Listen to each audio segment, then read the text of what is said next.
सतगुरु पातशाह कृपा करन। आपां जपजी साहब तो आरंभ करते हैं कि की सतगुरु पातशाह सानूं समझा रहे, क्योंकि धन श्री गुरु नानक देव साहब जी महाराज उन्हां दी सिद्धां दे नाल गोष्ट होई, जिन्हां दा उस समय दे अंदर संसार से बड़ा बोलबाला सी। वो काफ़ी शक्तियां रखते, जिन्हां करके लोग उन्हां तों कोई वर लैण की प्राप्ति वास्ते उन्हां दा सत्कार करदा, कोई उन्हां दे सराप तो, कोई उन्हां कोले जांदा सराप तो करदा, कोई उन्हां कोले परमात्मा की बंदगी करन वास्ते ज्ञान लैण वास्ते जांदा। ते धन श्री गुरु नानक देव साहब महाराज का जो मिलाप होया, वो बड़े हैरान होए कि बड़ी छोटी उम्र के अंदर ही धन श्री गुरु नानक देव साहब महाराज जिथे भी जाते ने, वो चाहे ठग होण सज्जन बना देंदे ने, लोकां नूं राक्षसां नूं देवते बना देंदे ने, चोरां नूं नवीं जिंदगी बख्शिश कर देंदे ने, ते भरम दा पर्दा दूर करके सच परमात्मा का ज्ञान बख्शिश करते हैं। जो साडे जीवन का मनोरथ है, भई प्राप्त मानस दे हरिया गोबिंद मिलन की ये तेरी बड़ी है, उस निरंकार परमात्मा का ज्ञान दे रहे ने। ते उन्होंने धन श्री गुरु नानक देव साहब महाराज जी नाल विचार गोष्ठी की। हुण पहला धन श्री गुरु नानक देव साहब जी महाराज आपां सारिआं नूं, जो अज भी आपां कई बार अज्ञानता के हनेरे चाहे गुरबाणी भी पढ़ते हैं, अमृत भी छके हुए ने, असी निरंकार की उपासना नूं छड्ड के आकारां दे नाल जुड़ के उन्हां दी पूजा च लगे होए। भावें गुरु गोबिंद सिंह महाराज के रोज वचन पढ़ते भी हाँ, कूप तान को पूजत है पस उम्र तान को पूजन धायो, कोर किरिया उर्जो सब ही जग श्री भगवान को भेद ना पाओ। हुण धन श्री गुरु नानक देव साहब जी महाराज शुरुआत ही इत्थों करते हैं कि अपना सारियां दा सृष्टि का जो मूल है परमात्मा, जिन्हों आपो अपनी भाषा कोई वाहिगुरु, कोई अल्लाह, कोई राम, कोई गॉड, कोई प्रभु, असंख्य नाम ने, जो अपना मूल है ਉਹਦੇ बारे ਆਪਾਂ ਨੂੰ ਗਿਆਨ ਬਖਸ਼ਿਸ਼ कर रहे हैं। एक ओंकार कि साडा सारिਆਂ ਦਾ ਜਿਹੜਾ मूल है ਇੱਕੋ ही है। जिन्नी भी सृष्टि ਆਪਾਂ ਵੇਖ रहे हैं सारी एक परमात्मा के अंदरों पैदा हुई है। एक कोई दूसरा है ही नहीं ਉਹਦੇ वर्गा। एक ओंकार ते जिन्नी भी सृष्टि आपां देख रहे हैं सारी उस मालिक का ही पसारा है। ਉਹਦੇ ही पैदा होया ब्रह्मो पसारा ब्रह्म पसरिया सब ब्रह्म दृष्टि आया। कि एक समा सी इत्थे जदों कुछ भी नहीं सी, अकाल पुरख वाहिगुरु सी परमात्मा, ਉਹਦਾ जदों किते विचार बनिया ते ਉਹਨੇ सृष्टि का आरंभ आपदे विचों ही कीता। एक ओंकार सतनाम, जिहदा नाम सत है। दो तरह के नाम ने, एक किरतम नाम ने जिहड़ा असीं जीव दे नाल बोलदे हां, वो वख-वख ने। आपां सिख वाहिगुरू कहने आ, कोई अल्लाह कहंदा, कोई राम, जिन्नी भी संसार के अंदर सृष्टि आ आपो अपने हिसाब नाल बोल रहे।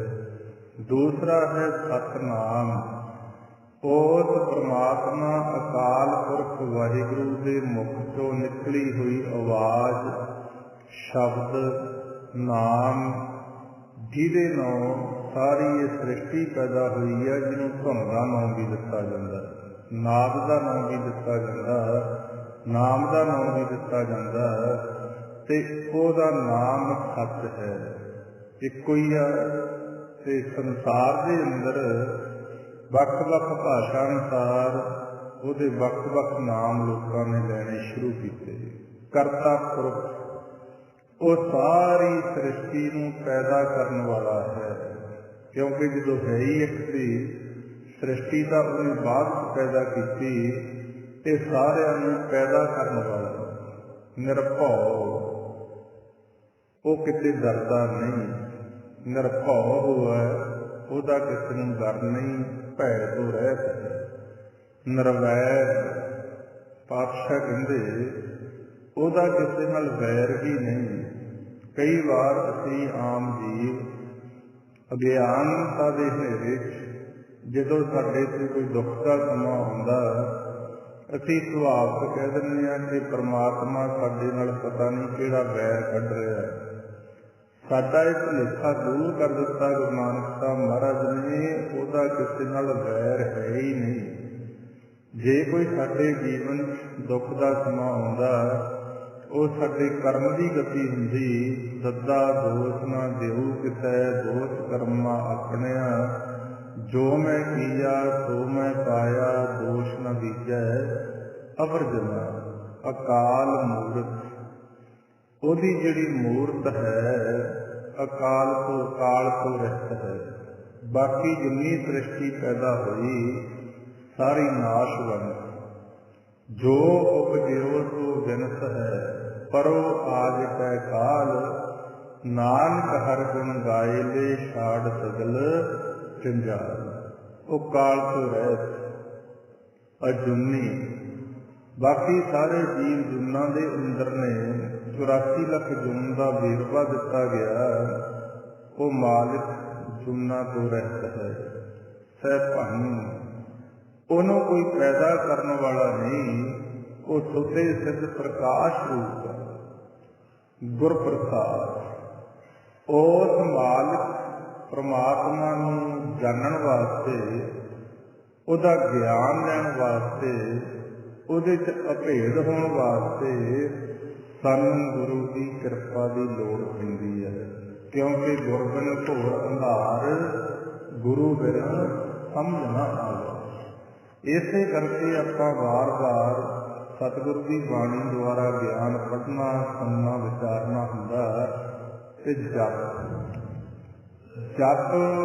ਇੱਥੇ ਦੋ ਅਰਥ ਆ ਜਾਂਦੇ ਨੇ ਕਿ ਉਸ ਅਕਾਲ ਪੁਰਖ ਵਾਹਿਗੁਰੂ ਨੂੰ ਜਪੋ। ਜਦੋਂ ਵੀ ਤੁਸੀਂ ਪਰਮਾਤਮਾ ਦੇ ਨਾਮ ਤੇ ਸਮਾਂ ਕੱਢਣਾ, ਸਾਨੂੰ ਮੂਲ ਦੱਸਦਾ ਇਹ ਇੱਕ ਹੈ, ਪ੍ਰਕਾਸ਼ ਰੂਪ ਆ, ਜੂਨਾਂ 'ਚ ਨਹੀਂ ਆਉਂਦਾ, ਕਾਲ ਤੋਂ ਰਹਿਤ, ਨਿਰਭਉ ਹੈ, ਨਿਰਵੈਰ ਹੈ, ਕੋਈ ਪੈਦਾ ਕਰਨ ਵਾਲਾ ਨਹੀਂ, ਸੁਤੇ ਸਿੱਧ ਪ੍ਰਕਾਸ਼ ਰੂਪ ਹੈ। ਤਾਂ ਉਹਨੂੰ ਜਪਣਾ। ਦੂਸਰਾ ਅੱਗੇ ਜਾਪ ਜੋ ਬਾਣੀ ਸ਼ੁਰੂ ਹੋ ਰਹੀ ਹੈ, ਉਹ ਬਾਣੀ ਦਾ ਨਾਮ ਵੀ ਦੱਸਿਆ ਗਿਆ ਤੇ ਮਹਾਰਾਜ ਸਮਝਾ ਰਹੇ ਹਨ, ਏਕੋ ਜਪ ਏਕੋ ਸਲਾਹੇ, ਏਕ ਸਿਮਰ ਏਕੋ ਮਨ ਆਹੇ, ਏਕ ਸਕੇ ਗੁਣ ਗਾਓ ਅਨੰਤ, ਮਨ ਤਨ ਜਾਪ ਏਕ ਭਗਵੰਤ। ਫਿਰ ਬੇਨਤੀ ਕੀਤੀ ਗਈ ਕਿ ਸਤਿਗੁਰੂ ਪਾਤਸ਼ਾਹ ਕਿਰਪਾ ਕਰਕੇ ਸਮਝਾਓ, ਇਹ ਜੋ ਸਾਡੇ ਮੂਲ ਦਾ ਸਾਨੂੰ ਗਿਆਨ ਦਿੱਤਾ ਗਿਆ, ਪਰਮਾਤਮਾ ਦਾ ਗਿਆਨ ਦਿੱਤਾ ਗਿਆ, ਇਹ ਪਰਮਾਤਮਾ ਹੈ ਕਦੋਂ ਕਦਾ? ਫਿਰ ਸਤਿਗੁਰੂ ਸਮਝਾ ਰਹੇ ਹਨ, ਕਹਿੰਦੇ ਆਦਿ ਸੱਚ। ਜਦੋਂ ਇੱਥੇ ਕੁਝ ਵੀ ਨਹੀਂ ਸੀ, ਸ੍ਰਿਸ਼ਟੀ ਹੈ ਹੀ ਨਹੀਂ ਸੀ। ਅੱਗੇ ਜਾ ਕੇ ਮਹਾਰਾਜ ਇਹਦਾ ਬੜਾ ਖੋਲ੍ਹ ਕੇ ਵਰਣਨ ਕਰਨਗੇ, ਸ੍ਰਿਸ਼ਟੀ ਤੋਂ ਪਹਿਲਾਂ ਕੀ ਸੀ। ਆਦਿ ਸੱਚ, ਜਦੋਂ ਇੱਥੇ ਇਕੱਲਾ ਹੀ ਪਰਮਾਤਮਾ ਬੈਠਾ ਸੀ, ਹੋਰ ਕੋਈ ਹੈ ਹੀ ਨਹੀਂ ਸੀ, ਕੁਝ ਵੀ ਨਹੀਂ ਸੀ। ਜੁਗਾਦ ਸੱਚ, ਫਿਰ ਜੁਗਾਂ ਦੀ ਆਰੰਭਤਾ ਹੋਈ, ਉਦੋਂ ਵੀ ਪਰਮਾਤਮਾ ਹੈ। ਆਦਿ ਸੱਚ, ਜੁਗਾਦ ਸੱਚ, ਹੈ ਵੀ ਸੱਚ, ਮਹਾਰਾਜ ਜੀ ਕਹਿੰਦੇ ਵਰਤਮਾਨ ਸਮੇਂ ਦੇ ਅੰਦਰ ਵੀ ਪ੍ਰਮਾਤਮਾ ਹੈ। ਨਾਨਕ ਹੋਸੀ ਭੀ ਸੱਚ। ਜੇ ਕੱਲ ਨੂੰ ਕਿਤੇ ਇਹ ਸ੍ਰਿਸ਼ਟੀ ਦਾ ਖਾਤਮਾ ਹੋ ਜਾਂਦਾ, ਖੇਡ ਸਮਾਪਤ ਕਰ ਦਿੰਦਾ ਪਰਮਾਤਮਾ, ਤਾਂ ਉਹ ਮਾਲਕ ਫੇਰ ਵੀ ਇੱਥੇ ਰਹੇਗਾ। ਨਾਨਕ ਹੋਸੀ ਭੀ ਸੱਚ, ਕਿਉਂਕਿ ਉਹਦਾ ਇੱਕ ਖੇਲ ਚੱਲ ਰਿਹਾ ਹੈ। ਆਪਦੇ ਵਿੱਚ ਹੀ ਉਹਨੇ ਸ਼ੁਰੂ ਕੀਤਾ। ਜਦੋਂ ਕਿਤੇ ਉਹਦਾ ਜੀ ਕਰਿਆ ਸਮਾਪਤੀ ਕਰਨ ਨੂੰ, ਤੇ ਇਕੱਲਾ ਹੀ ਇੱਥੇ ਫੇਰ ਰਹਿ ਜੂਗਾ। ਜਿਹਨੂੰ ਆਪਾਂ ਸੁਖਮਨੀ ਸਾਹਿਬ ਦੀ ਬਾਣੀ ਚ ਪੜ੍ਹਦੇ ਹਾਂ, ਆਪਨ ਖੇਲ ਆਪ ਕਰ ਦੇਖੈ, ਖੇਲ ਸੰਕੋਚੈ ਤੋ ਨਾਨਕ ਏਕੈ। ਉਹਨੇ ਆਪਦੇ ਵਿੱਚੋਂ ਹੀ ਇਹ ਸਾਰੀ ਸ੍ਰਿਸ਼ਟੀ ਦਾ ਖੇਲ ਸ਼ੁਰੂ ਕੀਤਾ। ਜਦੋਂ ਉਹਦਾ ਕਿਤੇ ਦਿਲ ਕਰਿਆ ਇਹ ਸਮਾਪਤੀ ਕਰ ਦੂਗਾ, ਖੇਡ ਬੰਦ ਕਰ ਦੂਗਾ, ਤੇ ਇਕੱਲਾ ਹੀ ਫੇਰ ਇੱਥੇ ਰਹਿ ਜੂਗਾ। ਨਾਨਕ ਹੋਸੀ ਭੀ ਸੱਚ। ਅੱਗੇ ਹੁਣ ਪਹਿਲੀ ਪੌੜੀ ਦੀ ਆਰੰਭਤਾ ਹੁੰਦੀ ਹੈ। ਸਿੱਧਾ ਨੇ ਫਿਰ ਬੇਨਤੀ ਕੀਤੀ, ਪ੍ਰਸ਼ਨ ਕੀਤੇ ਕਿ ਗੁਰੂ ਨਾਨਕ ਸਾਹਿਬ ਜੀ ਸਾਨੂੰ ਇਹ ਸਮਝਾਓ ਕਿ ਇਹ ਜਿਹੜੇ ਪ੍ਰਮਾਤਮਾ ਦੀ ਤੁਸੀਂ ਵਡਿਆਈ ਕਰ ਰਹੇ ਹੋ, ਇਹਦੀ ਪ੍ਰਾਪਤੀ ਵਾਸਤੇ ਦੁਨੀਆ ਦੇ ਅੰਦਰ ਵੱਖ-ਵੱਖ ਸਾਧਨ ਦੱਸੇ ਜਾ ਰਹੇ ਆ।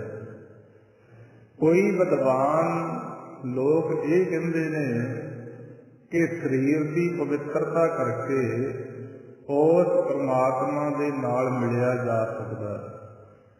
ਕੋਈ ਚੁੱਪ ਕਰਕੇ ਬੈਠਦੇ ਨੇ ਕਿ ਅਸੀਂ ਮੁਖ ਤੋਂ ਬੋਲਦੇ ਨਹੀਂ, ਜਿਨ੍ਹਾਂ ਨੂੰ ਮੁੰਨੀ ਕਹਿੰਦੇ ਨੇ। ਕੋਈ ਨਿਰਾਹਾਰੀ ਭੋਜਨ ਨਹੀਂ ਖਾਂਦੇ, ਕਿਉਂਕਿ ਸੰਸਾਰ 'ਚ ਬੜਾ ਕੁਝ ਹੈ ਜਿਹੜਾ ਗੁਰਮਤਿ ਤੋਂ ਉਲਟ ਚੱਲ ਰਿਹਾ। ਪਰਮਾਤਮਾ ਦੇ ਰਸਤੇ ਚੱਲਣ ਵਾਸਤੇ ਗੁਰੂ ਨਾਨਕ ਸਾਹਿਬ ਮਹਾਰਾਜ ਨੂੰ ਪੁੱਛ ਰਹੇ ਆ। ਤੇ ਕੋਈ ਵੇਦਾਂ ਸ਼ਾਸਤਰਾਂ ਦਾ ਕਹਿੰਦੇ ਪਾਠ ਕਰ ਰਹੇ ਕਿ ਪਰਮਾਤਮਾ ਦੀ ਪ੍ਰਾਪਤੀ ਨੂੰ ਮੰਨਦਾ। ਇਹਦੇ ਬਾਰੇ ਤੁਹਾਡਾ ਕੀ ਸੁਝਾਅ ਹੈ? ਹੁਣ ਆਪਾਂ ਵੀ ਖਿਆਲ ਰੱਖ ਕੇ ਚੱਲਣਾ, ਕਿਉਂਕਿ ਸਾਡੇ ਵਾਸਤੇ ਗਿਆਨ ਹੈ। ਇੱਥੇ ਹੁਣ ਮਹਾਰਾਜ ਸਮਝਾ ਰਹੇ ਹਨ, ਕਹਿੰਦੇ ਸੋਚੈ ਸੋਚ ਨਾ ਹੋਵੇ ਜੇ ਸੋਚੀ ਲੱਖ ਵਾਰ। ਕਿ ਭਾਵੇਂ ਤੁਸੀਂ ਆਪਣੇ ਸਰੀਰ ਨੂੰ ਜਿੰਨਾ ਮਰਜ਼ੀ ਪਵਿੱਤਰ ਕਰ ਲਓ। ਅੱਜ ਕਈ ਇਨਸਾਨਾਂ ਦੀ ਇਹ ਸੋਚ ਆ, ਉਹਨਾਂ ਨੂੰ ਮਨ ਬਾਰੇ ਤਾਂ ਗਿਆਨ ਨਹੀਂ ਹੈ, ਸਿਰਫ ਸਰੀਰ ਦੀ ਪਵਿੱਤਰਤਾ ਤੇ ਸੀਮਤ ਹੋ ਚੁੱਕੇ ਨੇ। ਉਹ ਬਰਤਨ ਵੀ ਆਪਣੇ ਕਿਸੇ ਕੱਪੜੇ ਨਾਲ ਫੜਦੇ ਨੇ, ਬੜੀ ਪਵਿੱਤਰਤਾ ਰੱਖਦੇ ਨੇ ਸਰੀਰ ਦੀ। ਪਰ ਮਹਾਰਾਜ ਨੇ ਗੁਰਬਾਣੀ ਅੰਦਰ ਸਮਝਾਤਾ, ਕਹਿੰਦੇ ਸੋਚ ਕਰੈ ਦਿਨਤ ਅਰ ਰਾਤ, ਮਨ ਕੀ ਮੈਲ ਨ ਤਨ ਤੇ ਜਾਤ। ਵੱਖਰੀ ਗੱਲ ਆ ਕਿ ਅਸੀਂ ਸਰੀਰ ਦੀ ਸਫਾਈ ਰੱਖਣੀ ਹੁੰਦੀ ਆ, ਪਰ ਭਗਤੀ ਮਾਰਗ ਦੇ ਅੰਦਰ ਇਕੱਲੇ ਤਨ ਦੀ ਸਫਾਈ ਦਾ ਕੋਈ ਬਹੁਤਾ ਨਹੀਂ ਰਹਿੰਦਾ ਕੰਮ। ਕਿਉਂਕਿ ਪਰਮਾਤਮਾ ਸਾਡੇ ਮਨ ਦੀ ਸਫਾਈ ਨੂੰ ਵੇਖਦਾ। ਸੰਸਾਰ ਹੈ ਜਿਹੜਾ, ਇਹ ਸਾਡੇ ਤਨ ਨੂੰ ਵੇਖਦਾ, ਤਨ ਦੀ ਕਿਰਤ ਨੂੰ ਵੇਖਦਾ ਕਿ ਜੀਵ ਤਨ ਦੇ ਨਾਲ ਕਿਹੋ ਜਿਹੀ ਕਿਰਤ ਕਰਦੇ ਆ। ਤੇ ਜੇ ਕਿਰਤ ਚੰਗੀ ਆ ਵਡਿਆਈ ਕਰ ਦਿੰਦੇ ਆ, ਤੇ ਜੇ ਮਾੜੀ ਆ ਨਿੰਦਿਆ ਕਰ ਦਿੰਦੇ ਆ। ਮਾਲਕ ਪਰਮਾਤਮਾ ਸਾਡੇ ਮਨ ਦੀ ਕਿਰਤ ਨੂੰ ਵੇਖਦਾ। ਤਾਂ ਮਹਾਰਾਜ ਸਮਝਾ ਰਹੇ ਆ, ਕਹਿੰਦੇ ਸੋਚੈ ਸੋਚ ਨਾ ਹੋ ਗਈ ਜੇ ਸੋਚੀ ਲੱਖ ਵਾਰ। ਕੱਲੇ ਸਰੀਰ ਨੂੰ ਪਵਿੱਤਰ ਕਰਨ ਦੇ ਨਾਲ ਉਸ ਪਰਮਾਤਮਾ ਨਾਲ ਜੁੜਿਆ ਜਾਵੇਗਾ ਨਹੀਂ। ਚੁੱਪੈ ਚੁੱਪ ਨਾ ਹੋਵੇ ਜੇ ਲਾਏ ਰਹਾ ਲਗਤਾਰ। ਕਈ ਜੀਵ ਮੁੰਨੀ ਬਣ ਜਾਂਦੇ ਆ ਕਿ ਜੀ ਅਸੀਂ ਤਾਂ ਮੁਖ ਤੋਂ ਬੋਲਦੇ ਨਹੀਂ ਹੈ। ਮੁਖ ਤਾਂ ਬੰਦ ਕਰ ਲਿਆ, ਅੰਦਰੋਂ ਮਨ ਬੋਲੀ ਜਾਂਦਾ। ਕਿਉਂਕਿ ਵੱਖਰੀ ਆ ਖੇਡ। ਇਨਸਾਨ ਮੁਖ ਤੋਂ ਚੁੱਪ ਕਰ ਜਾਂਦਾ, ਮਨ ਸਾਡਾ ਇੰਨੇ ਵਿਚਾਰ ਬਣਾਈ ਜਾਂਦਾ, ਇੰਨੇ ਫੁਰਨੇ ਬਣਾਈ ਜਾਂਦਾ, ਉਹ ਧੋਖਾ ਹੋ ਜਾਂਦਾ। ਕਈ ਲੋਕ ਮੁੰਨੀ ਬਣੇ ਫਿਰਦੇ ਆ, ਮੂੰਹ ਤੇ ਪੱਟੀਆਂ ਵੀ ਰੱਖਦੇ ਆ ਵੀ ਤਾਂ ਬੋਲਦੇ ਨਹੀਂ ਜੀ, ਮੁੰਨੀ ਹੋ ਗਏ। ਪਰ ਮਹਾਰਾਜ ਕਹਿੰਦੇ ਚੁੱਪੈ ਚੁੱਪ ਨਾ ਹੋਵੇ ਜੇ ਲਾਏ ਰਹਾ ਲਗਤਾਰ। ਜਿੰਨਾ ਚਿਰ ਤੁਹਾਡਾ ਮਨ ਨਹੀਂ ਚੁੱਪ ਕਰਦਾ, ਮਨ ਦਾ ਚੁੱਪ ਕਰਾਉਣਾ ਕੀ ਆ? ਵਿਚਾਰਾਂ ਤੋਂ ਰਹਿਤ ਹੋਣਾ, ਜਿਹੜੀ ਸਾਰਿਆਂ ਤੋਂ ਵੱਡੀ ਮੁਸ਼ਕਲ ਆ। ਅਸੀਂ ਮੁੱਖ ਤੋਂ ਤਾਂ ਚੁੱਪ ਹੋ ਜਾਂਦੇ ਆ ਤੇ ਸੁਰਤੀ ਸਾਡੀ ਚੁੱਪ ਹੀ ਨਹੀਂ ਹੁੰਦੀ। ਪਤਾ ਨਹੀਂ ਕਿੰਨਾ ਕੁ ਦੁੱਖ ਨੇ ਵਿਚਾਰ ਬਣਾਈ ਜਾਂਦੀ ਆ। ਇਸ ਗੱਲ ਦਾ ਵੀ ਮਹਾਰਾਜ ਨੇ ਖੰਡਨ ਕਰਤਾ। ਭੁੱਖਿਆਂ ਭੁੱਖ ਨਾ ਉਤਰੀ, ਜੇ ਬੰਨਾ ਪੁਰੀਆ ਭਾਰ। ਮਹਾਰਾਜ ਕਹਿੰਦੇ ਕਈ ਵਾਰ ਇਨਸਾਨ ਮੁੱਖ ਤੋਂ ਇਹ ਗੱਲਾਂ ਕਰਦੇ ਆ ਕਿ ਬਹੁਤ ਕੁਝ ਆ ਪਰਮਾਤਮਾ ਦਾ ਦਿੱਤਾ, ਹੁਣ ਸਾਨੂੰ ਕਿਸੇ ਚੀਜ਼ ਦੀ ਲੋੜ ਨਹੀਂ, ਪਰ ਅੰਦਰੋਂ ਮਨ ਭੁੱਖਾ ਹੁੰਦਾ। ਇਹ ਸੰਸਾਰ ਦੀ ਆਮ ਖੇਡ ਆ। ਭਾਵੇਂ ਬਹੁਤ ਸਾਰੇ ਦੁਨੀਆ ਦੇ ਪਦਾਰਥ ਸਾਨੂੰ ਮਿਲ ਜਾਣ, ਰਾਜ ਭਾਗ ਪ੍ਰਾਪਤ ਹੋ ਜਾਣ, ਪਰ ਜਿਹੜੀ ਮਨ ਦੀ ਸਾਡੇ ਦੀ ਭੁੱਖ ਆ ਉਹ ਨਹੀਂ ਉਤਰੂਗੀ ਜਿੰਨਾ ਚਿਰ ਉਹਨੂੰ ਰੱਜਣ ਵਾਲੀ ਵਸਤੂ ਨਹੀਂ ਮਿਲਦੀ। ਬੈਂਪਗ ਹੋਰ ਜੇ ਮੰਗਣਾ, ਸਿਰ ਦੁੱਖਾਂ ਕੇ ਦੁੱਖ, ਦੇਹੋ ਨਾਮ ਸੰਤੋਖੀਆ ਉਤਰੇ ਮਨ ਕੀ ਭੁੱਖ। ਕਹਿਣ ਦੀਆਂ ਗੱਲਾਂ ਨੇ। ਇੱਥੇ ਕਿੱਡੇ ਕਿੱਡੇ ਅਮੀਰ ਲੋਕ ਨੇ ਜਿਨ੍ਹਾਂ ਨੂੰ ਪਤਾ ਹੀ ਨਹੀਂ ਕਿੰਨੇ ਕੁ ਪਦਾਰਥ ਨੇ, ਪਰ ਭੁੱਖ ਨਹੀਂ ਮਹਾਰਾਜ ਕਹਿੰਦੇ ਉਤਰਦੀ ਜਿੰਨਾ ਚਿਰ ਮਨ ਨੂੰ ਮਨ ਦੀ ਖੁਰਾਕ ਨਹੀਂ ਮਿਲਦੀ। ਕਿਉਂਕਿ ਮਨ ਦੀ ਖੁਰਾਕ ਸਾਡੇ ਦੀ ਵੱਖਰੀ ਆ, ਤਨ ਦੀ ਵੱਖਰੀ ਆ। ਮਨ ਦੀ ਖੁਰਾਕ ਹੈ ਪਰਮਾਤਮਾ ਦਾ ਭਜਨ, ਉਹਦੀ ਬੰਦਗੀ ਕਰਕੇ ਉਹਦੇ ਤੋਂ ਪੈਦਾ ਹੋਣ ਵਾਲਾ ਰਸ ਜੋ ਸਾਡੇ ਮਨ ਦੀ ਖੁਰਾਕ ਹੈ। ਮਨ ਕਾ ਤੋਤਾ ਹਰਨਾਮ ਹੈ, ਹਿਰਦੇ ਰੱਖੋ ਸੰਭਾਲ। ਗੁਰੂ ਨਾਨਕ ਸਾਹਿਬ ਮਹਾਰਾਜ ਕਹਿੰਦੇ ਭਾਈ ਕਹਿਣ ਦੀਆਂ ਗੱਲਾਂ, ਭੁੱਖ ਕਿੱਥੇ ਉਤਰੂਗੀ? ਸਹਿਤ ਸਿਆਣਪਾਂ ਲੱਖ ਹੋ ਹੈ, ਤਾਂ ਇੱਕ ਨਾ ਚੱਲੇ ਨਾਲ। ਕਹਿੰਦੇ ਜਿੰਨਾ ਮਰਜ਼ੀ ਇਨਸਾਨ ਸਿਆਣਾ ਹੋ ਗਏ। ਬੜੀਆਂ ਚਤਰਾਈਆਂ ਨੇ ਸੰਸਾਰ, ਇੱਕ ਦੂਸਰੇ ਨੂੰ ਮੂਰਖ ਬਣਾਉਣ ਦਾ ਯਤਨ ਕਰਦੇ ਨੇ ਜੀ, ਤੇ ਇਸ ਗੱਲ ਦੀ ਖੁਸ਼ੀ ਮਾਣ ਮਹਿਸੂਸ ਕਰਦੇ ਨੇ ਵੀ ਸਾਡੇ 'ਚ ਤਾਂ ਐਸੀ ਕਲਾ, ਅਸੀਂ ਤਾਂ ਤੁਰੇ ਜਾਂਦੇ ਬੰਦੇ ਨੂੰ ਮੂਰਖ ਬਣਾ ਦਿੰਦੇ ਹਾਂ। ਮਹਾਰਾਜ ਜੀ ਕਹਿੰਦੇ ਸੰਸਾਰ 'ਚ ਤਾਂ ਤੂੰ ਸਿਆਣਾ, ਪਰ ਇੱਕ ਗੱਲ ਦਾ ਖਿਆਲ ਰੱਖੀ, ਸਹਿਸ ਭਾਤ ਕਰਹਿ ਚਤਰਾਈ, ਸੰਗ ਤੁਹਾਰੈ ਏਕ ਨਾ ਜਾਈ।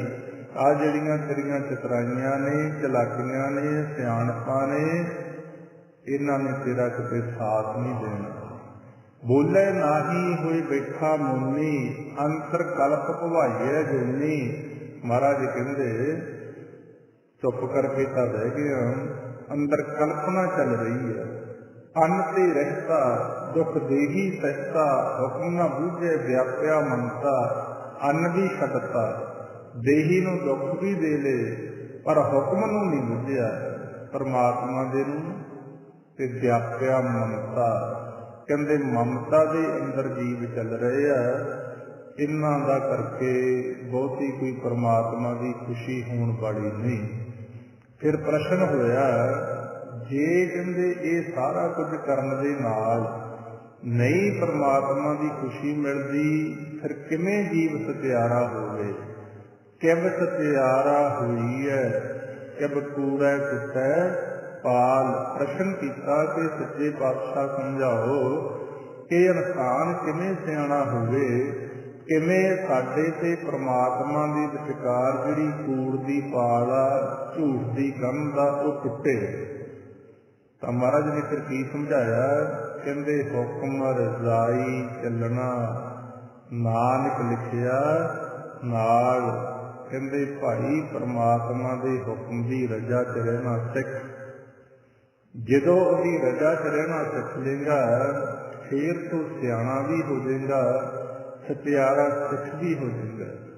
ਜੋ ਪਰਮਾਤਮਾ ਨੇ ਤੇਰੇ ਮਸਤਕ ਦੇ ਲੇਖ ਲਿਖ ਕੇ ਭੇਜੇ ਆ, ਉਹਨਾਂ ਨੂੰ ਪੜ੍ਹਿਆ ਕਰ। ਕਈ ਵਾਰ ਜੀਵ ਇਹ ਪੱਖ ਲੈ ਜਾਂਦੇ ਆ ਕਿ ਪਰਮਾਤਮਾ ਨੇ ਸਾਡੇ ਮਨ ਦੇ ਲੇਖ ਮਾੜੇ ਲਿਖੇ। ਕਿਤੇ ਆਪਾਂ ਸੋਚ ਕੇ ਦੇਖੋ, ਆਪਾਂ ਦੁਨਿਆਵੀ ਇਨਸਾਨ ਆ, ਕੋਈ ਚਾਹੁੰਦਾ ਕਿ ਮੇਰੇ ਬੱਚੇ ਦੁਖੀ ਰਹਿਣ? ਕੋਈ ਨਹੀਂ ਚਾਹੁੰਦਾ। ਦੁੱਖ ਤਾਂ ਸਾਡੇ ਕੀਤੇ ਹੋਏ ਕਰਮਾਂ ਦੀ ਗਤੀ ਹੈ, ਤੇ ਮਸਤਕ ਤੇ ਸਾਡੇ ਕੀ ਲਿਖਿਆ? ਪਹਿਲੇ ਸਮਿਆਂ ਜਦੋਂ ਆਪਾਂ ਕਿਸੇ ਦਾ ਸੰਸਕਾਰ ਕਰਨ ਤੋਂ ਬਾਅਦ ਫੁੱਲ ਚੁਗਣ ਜਾਂਦੇ ਹੁੰਦੇ, ਉਹਦੀ ਜਾਂ ਮੱਥੇ ਦੀ ਖੋਪੜੀ ਲੱਭਦੇ ਹੁੰਦੇ ਪਹਿਲਾਂ ਜਾ ਕੇ ਵੀ ਸਾਫ਼ ਚੀਜ਼ੇ ਮਿਲ ਜੇ। ਕਈਆਂ ਦੀ ਮਿਲ ਜਾਂਦੀ ਹੁੰਦੀ, ਤੇ ਉਹਦੇ ਤੇ ਅੱਖਰ ਲਿਖੇ ਹੁੰਦੇ। ਬਈ ਪਰਮਾਤਮਾ ਦੇ, ਤੇ ਉਹ ਪੜ੍ਹੇ ਨਾ ਜਾਂਦੇ, ਨਿਸ਼ਾਨੀ ਨਹੀਂ ਹੁੰਦੀ ਜ਼ਰੂਰ। ਪਰ ਧੰਨ ਸ੍ਰੀ ਗੁਰੂ ਗ੍ਰੰਥ ਸਾਹਿਬ ਦੀ ਬਾਣੀ 'ਚ ਮਹਾਰਾਜ ਨੇ ਆਪਾਂ ਨੂੰ ਸਮਝਾਇਆ ਹੋਇਆ ਕਿ ਸਾਡੇ ਮਸਤਕ ਤੇ ਕੀ ਲਿਖਿਆ ਹੋਇਆ ਹੈ। ਜੇ ਇਹ ਗੱਲ ਸਾਨੂੰ ਚੇਤੇ ਰਹਿ ਜੇ ਤਾਂ ਸਾਨੂੰ ਸਾਰਿਆਂ ਨੂੰ ਭੇਦ ਲੱਗ ਜੂਗਾ ਕਿ ਸਾਡੇ ਮਸਤਕ ਤੇ ਕੀ ਲਿਖ ਕੇ ਭੇਜਿਆ ਗਿਆ। ਕਿਉਂਕਿ ਗੁਰਬਾਣੀ ਅੰਦਰ ਕੋਈ ਵੀ ਐਸਾ ਗਿਆਨ ਨਹੀਂ ਜਿਹੜਾ ਸਾਨੂੰ ਨਹੀਂ ਦਿੱਤਾ ਗਿਆ। ਹੁਣ ਆਪਾਂ ਗੁਰਬਾਣੀ ਦੁਆਰਾ ਸਿੱਖਿਆ ਲੈਣੀ ਹੈ ਕਿ ਸਾਡੇ ਮਸਤਕ ਤੇ ਕੀ ਲਿਖਿਆ ਹੋਇਆ ਹੈ। ਮਹਾਰਾਜ ਕਹਿੰਦੇ ਸਤਿਨਾਮ ਕਰਤਾ ਪੁਰਖ ਇਹ ਰਤਨਾ ਖਾਣੀ, ਮਸਤਕ ਹੋਵੇ ਲਿਖਿਆ ਹਰ ਸਿਮਰ ਪ੍ਰਾਣੀ, ਤੋਸਾ ਦਿੱਤੈ ਸਤਿਨਾਮ ਨਾਨਕ ਮਹਿਮਾਨੀ। ਇਹ ਸਾਡੇ ਸਾਰਿਆਂ ਦੇ ਮਸਤਕ ਤੇ ਲਿਖਿਆ ਹੋਇਆ ਸਤਿਨਾਮ ਕਰਤਾ ਪੁਰਖ ਇਹ ਰਤਨਾ ਖਾਣੀ, ਕਿ ਉਸ ਕਰਤੇ ਪੁਰਖ ਦਾ ਜਿਹੜਾ ਸੱਚਾ ਨਾਮ ਹੈ ਇਹ ਰਤਨਾ ਦੀ ਖਾਣ ਹੈ। ਸਤਿਨਾਮ ਕਰਤਾ ਪੁਰਖ ਇਹ ਰਤਨਾ ਖਾਣੀ, ਮਸਤਕ ਹੋਵੇ ਲਿਖਿਆ ਹਰ ਸਿਮਰ ਪ੍ਰਾਣੀ। ਕਹਿੰਦੇ ਤੁਹਾਡੇ ਸਾਰਿਆਂ ਦੇ ਇਹ ਮਸਤਕ ਤੇ ਲਿਖਿਆ ਹੋਇਆ ਉਸ ਪਰਮਾਤਮਾ ਨੂੰ ਸਿਮਰਿਆ ਕਰੋ। ਤੋਸਾ ਦਿੱਤੇ ਸਤਿਨਾਮ ਨਾਨਕ ਮਹਿਮਾਨੀ। ਕਹਿੰਦੇ ਇਹ ਪਰਮਾਤਮਾ ਨੇ ਤੁਹਾਨੂੰ ਭੋਜਨ ਦਿੱਤਾ ਸਤਿਨਾਮ ਦਾ। ਇੱਕ ਗੱਲ ਯਾਦ ਰੱਖਿਓ, ਤੁਸੀਂ ਇਸ ਸੰਸਾਰ 'ਚ ਇੱਕ ਮਹਿਮਾਨ ਵਾਂਗ ਆਏ ਹੋ, ਸਦਾ ਵਾਸਤੇ ਨਹੀਂ। ਇਹ ਸਾਡੇ ਸਾਰਿਆਂ ਦੇ ਮਸਤਕ ਤੇ ਲਿਖੇ ਹੋਏ ਨੇ ਲੇਖ। ਗੱਲਾਂ ਤਾਂ ਬੜੀਆਂ ਸੌਖੀਆਂ ਨੇ, ਹੌਲੀ ਹੌਲੀ ਸਮਝ ਆਉਣੀਆਂ ਸ਼ੁਰੂ ਹੋ ਜਾਣਗੀਆਂ ਜਦੋਂ ਆਪਾਂ ਕਿਸੇ ਨੂੰ ਫਤਿਹ ਬੁਲਾਉਂਦੇ ਹਾਂ। ਤੇ ਆਪਾਂ ਜਦੋਂ ਮਿਲਦੇ ਆਪਾਂ ਕਹਿੰਦੇ ਜੀ ਵਾਹਿਗੁਰੂ ਜੀ ਕਾ ਖਾਲਸਾ ਵਾਹਿਗੁਰੂ ਜੀ ਕੀ ਫਤਿਹ, ਤੇ ਹੱਥ ਆਪਣੇ ਆਪਣੇ ਮਸਤਕ ਵੱਲ ਨੂੰ ਜਾਂਦੇ ਆ ਸਾਰਿਆਂ ਦੇ। ਕੁਦਰਤ ਦਾ ਖੇਡ ਆ। ਕਿਉਂ ਜਾਂਦੇ ਨੇ? ਅਸੀਂ ਇਸ਼ਾਰਾ ਕਰ ਰਹੇ ਹਾਂ ਇੱਕ ਦੂਸਰੇ ਨੂੰ ਕਿ ਆਪਣੇ ਇੱਥੇ ਕੁਛ ਲਿਖਿਆ ਹੋਇਆ ਉਹ ਪੜ੍ਹ ਲਓ। ਆਪਣੇ ਆਪ ਜਾਂਦੇ ਨੇ ਹੱਥ। ਦੂਸਰਾ ਸਾਨੂੰ ਇਹ ਸਮਝਾਇਆ ਗਿਆ ਕਿ ਜੋ ਮਾਲਕ ਤੁਹਾਡੇ ਸਰੀਰ ਦੇ ਅੰਦਰ ਬੈਠਾ, ਘਟ ਘਟ ਮੈਂ ਹਰਜੂ ਵਸੈ ਸੰਤਨ ਕਹਿਓ ਪੁਕਾਰ, ਉਹ ਵੀ ਤੁਹਾਡੇ ਇਸ ਜਗ੍ਹਾ ਹੀ ਬੈਠਾ। ਕਿਉਂਕਿ ਗੁਰਬਾਣੀ ਅੰਦਰ ਮਹਾਰਾਜ ਨੇ ਸਮਝਾਇਆ ਆਪਾਂ ਨੂੰ, ਮਸਤਕ ਪਦਮ ਦੁਆਲੇ ਮਣੀ ਮਾਹੇ ਨਿਰੰਜਨ ਤਰੈ ਭਵਨ ਧਣੀ। ਜੋ ਆਪਣੇ ਸਰੀਰ ਦੇ ਅੰਦਰ ਪਰਮਾਤਮਾ ਦਾ ਮਹਿਲ ਬਣਾਇਆ ਹੋਇਆ ਜਿੱਥੇ ਉਹ ਬੈਠਾ, ਜਿਹਨੂੰ ਮਹਾਰਾਜ ਕਹਿੰਦੇ ਹਰ ਕਾ ਮੰਦਰ ਸੋਹਣਾ ਕੀਆ ਕਰਨਾ ਹਾਰ, ਰਬ ਸਤ ਦੀਪ ਅਨੂਪ ਜੋਤ ਭਵਨ ਜੋਤ ਅਪਾਰ। ਕਿ ਸਾਡੇ ਮਸਤਕ ਦੇ ਮਗਰਲੇ ਪਾਸੇ ਪਰਮਾਤਮਾ ਬਹੁਤ ਸੋਹਣੇ ਮੰਦਰ 'ਚ ਬੈਠਾ। ਉਹਦੇ ਮਹਿਲ ਦੇ ਅੱਗੇ ਲੋ ਦੀਵੇ ਜਗ ਰਹੇ ਆ, ਚੰਦ ਤੇ ਸੂਰਜ। ਉਹ ਸਾਡੇ ਆ ਨੇਤਰਾਂ ਬਾਰੇ ਦੱਸਿਆ ਗਿਆ। ਸੱਜੇ ਨੇਤਰ ਨੂੰ ਸਾਡੇ ਨੂੰ ਸੂਰਜ ਦਾ ਨਾਮ ਦਿੱਤਾ ਗਿਆ ਤੇ ਖੱਬੇ ਨੂੰ ਚੰਦਰਮਾ ਦਾ ਦਿੱਤਾ ਗਿਆ। ਪ੍ਰੈਕਟੀਕਲ ਵੀ ਆਪਾਂ ਕਰ ਲਿਓ। ਸੱਜਾ ਨੇਤਰ ਸੱਜਾ ਪਾਸਾ ਆਪਣਾ ਥੋੜਾ ਜਿਹਾ ਗਰਮ ਰਹਿੰਦਾ ਤੇ ਖੱਬਾ ਪਾਸਾ ਸਰੀਰ ਦਾ ਥੋੜਾ ਜਿਹਾ ਠੰਡਾ ਰਹਿੰਦਾ। ਇਹ ਸਾਨੂੰ ਨਿਸ਼ਾਨੀ ਦੱਸੀ ਗਈ ਕਿ ਹਰ ਕਾ ਮੰਦਰ ਸੋਹਣਾ ਕੀਆ ਕਰਨੇ ਹਾਰ, ਰਬ ਸਤ ਦੀਪ ਅਨੂਪ ਜੋਤ ਤਰ ਭਵਨ ਜੋਤ ਅਪਾਰ।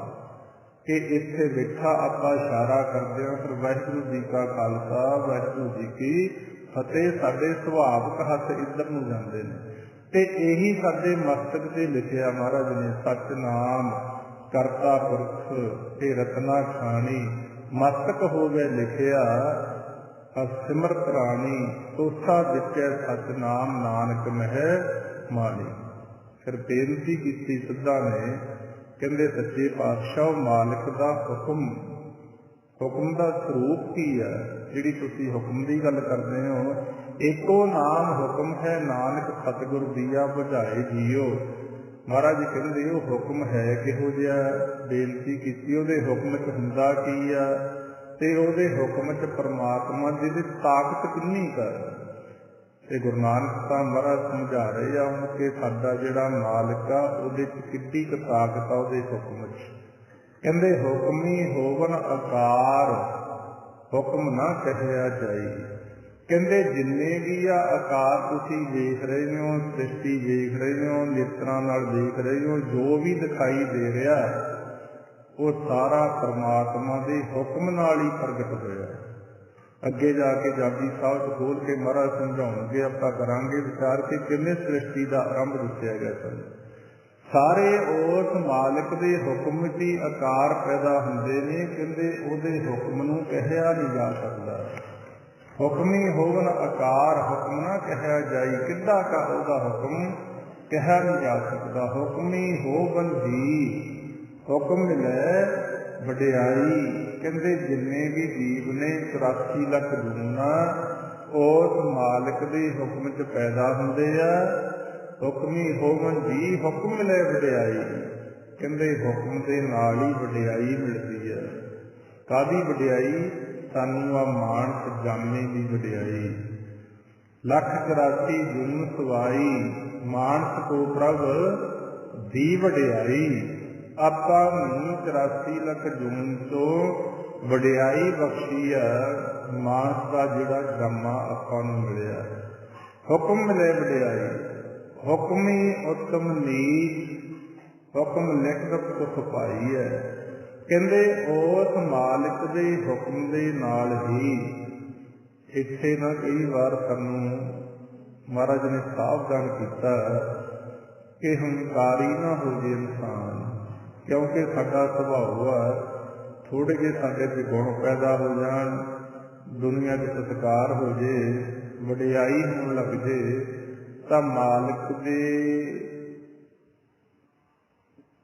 किरपा नूं भुल के इंसान हंकारी हो जाता। सानू होमे तो बचाउण वास्ते महाराज ने इत्थे सावधान किया कि जिन्नी क तुहाडी संसार च किसी की वडियाई हो रही है, जिन्नी क इज्जत मिल रही है, जिन्ने क तुहाडे गुण ने, क्योंकि सब गुण तेरे में नाही कोए, बिन गुण कीते भगत ना होए।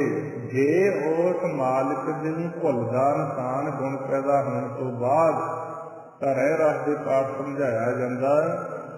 महाराज कहते जदों परमात्मा नूं भुलदे आ, हर बिसरत तेरे गुण गलिया। ज्यों ही असीं उस गुणां दे दाते नूं भुलांगे साडे खत्म हो जाते हैं गुण। महाराज समझा रहे हैं हुक्मी उत्तम नीच। उस मालिक के हुक्म से किसी नूं वो दात दे दिंदा, थोड़ी जी वडियाई होने लग जाती है, उत्तम हो जाता। कईयां दे ऐसे कर्म ने नीच कर्म, हुक्म लिख दुख पाई है। कहते उस मालिक के हुक्म अनुसार ही कीते हुए कर्मां दे हिसाब दे नाल ही इंसान दुख अते सुख भोग रहा। दुख सुख दोए दर कपरे पहरे जाए मनुख। एक ना हुक्मी बख्शीश, एक हुक्मी सदा भवाई है।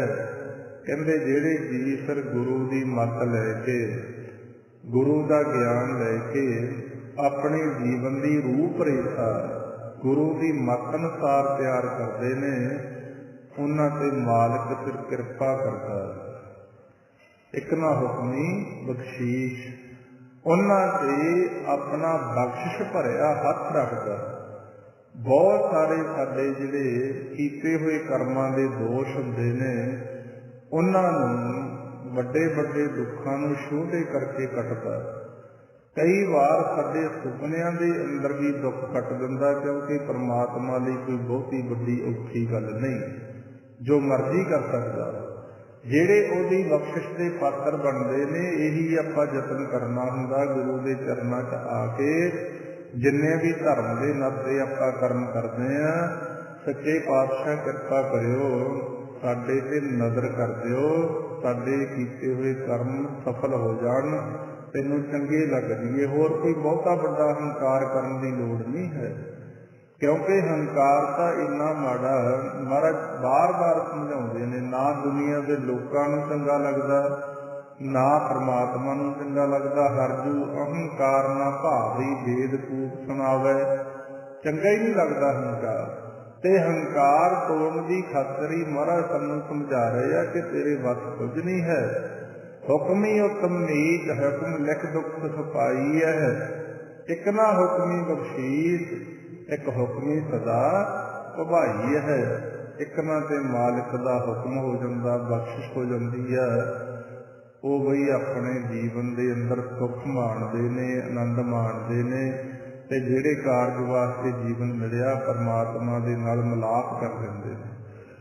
ਇੱਕ ਹੁਕਮ ਹੀ ਸਦਾ ਭਵਾਈ ਹੈ। ਇੱਕ ਫਿਰ ਜਿਹੜੇ ਬਾਹਲੇ ਆਪਦੀ ਸਿਆਣਪ ਚ ਰਹਿੰਦੇ ਨੇ ਵੀ ਅਸੀਂ ਗੁਰੂ ਦੇ ਗਿਆਨ ਦੀ ਲੋੜ ਨਹੀਂ, ਕਿਉਂਕਿ ਬੜਾ ਵੱਡਾ ਅੱਜ ਭਰਮ ਪੈ ਗਿਆ ਲੋਕਾਂ ਨੂੰ, ਪੈ ਵੀ ਜਾਂਦਾ ਤੇ ਪਾ ਵੀ ਦਿੱਤਾ ਜਾਂਦਾ ਕਿ ਸਾਨੂੰ ਗੁਰੂ ਦੇ ਗਿਆਨ ਦੀ ਲੋੜ ਨਹੀਂ, ਸਾਨੂੰ ਸੇਵਾ ਕਰਨ ਦੀ ਲੋੜ ਨਹੀਂ, ਸਾਨੂੰ ਨਾਮ ਜਪਣ ਦੀ ਲੋੜ ਨਹੀਂ, ਬੰਦੇ ਨੂੰ ਸਿਆਣਪ ਚਾਹੀਦੀ ਹੈ। ਤੇ ਗੁਰੂ ਨਾਨਕ ਦਾ ਘਰ ਇਸ ਉਲਟ ਚੱਲਦਾ।